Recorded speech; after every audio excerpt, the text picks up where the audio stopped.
எனக்கு தெரியும் நீ என் மேல அன்பு காட்டினது எப்படின்னு. ஒரு அப்பன்னு ஸ்தானத்துல நான் உன்னை மதிக்கிறேன்னா நீ என்ன அப்படி பாத்துக்கிட்ட அப்படின்னு அவன்கிட்ட சொன்னேன்.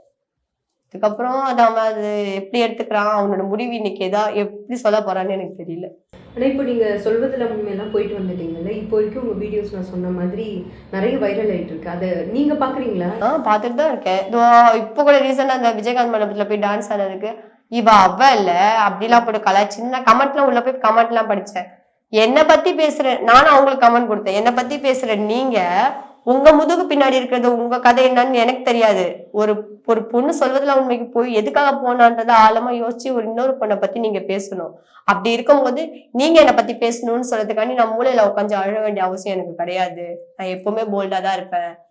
சொல்வதெல்லாம் உண்மைக்கு போனது நான் தான். அது என்னன்றத ஃபுல் கதையும் பார்த்துட்டு நீங்க இப்படி இந்த இதையும் அதையும் சேர்த்து போடுற வேலை எல்லாம் வச்சுட்டு ஏன் கமெண்ட் பண்றீங்கன்னு மத்தவங்க மேல இருக்க தப்பா பாக்காதீங்க. உங்க முதுகு பின்னாடி என்ன இருக்கோ அதை முதல் பாருங்கன்னா நான் கமெண்ட் கொடுத்தேன். உங்களுக்கு டைரக்டாவே அவங்கள இது பண்ணி. ஆமா, நேர்ல வந்து கேட்டாலும் சரி, அவங்க பின்னாடி பேசினாலும் சரி, முன்னாடி பேசினாலும் அதெல்லாம் தட்டி விட்டு போயினே இருக்கும். அதுதான் என் லைஃப்.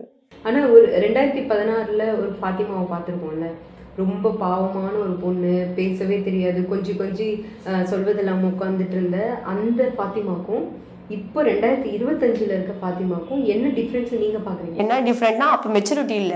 இப்போ இப்போ எனக்கு 30 வயசு ஆயிடுச்சுக்கா. இப்போ எனக்கு ஒரு தன்னிச்சையா முடிவு எடுக்கின்ற இதுல சூழ்நிலைக்கு நான் வந்துட்டேன்.